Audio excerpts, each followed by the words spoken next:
ഇതിൻ്റെ പച്ചമണം പോകുന്ന വരെ നമുക്കൊന്ന് വഴറ്റി കൊടുക്കാം. അപ്പോൾ ഇത് ഏകദേശം ഒന്ന് റെഡിയായി വരുന്നുണ്ട്. നമുക്കതിലേക്ക് കുറച്ച് തക്കാളി കൂടി ആഡ് ചെയ്യാം. നമുക്ക് ഇതൊന്ന് മിക്സ് ചെയ്യാം.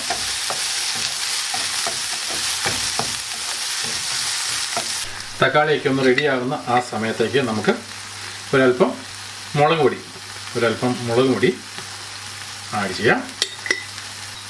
ഇനി വേണ്ടത് അല്പം ഗരം മസാല, ഇനി ആവശ്യത്തിന് ഉപ്പ് കൂടി ആഡ് ചെയ്യാം. അതിനുശേഷം ഇതെല്ലാം കൂടി ഇട്ട് ഒന്നുകൂടെ ഒന്ന് മിക്സ് ചെയ്തെടുക്കാം.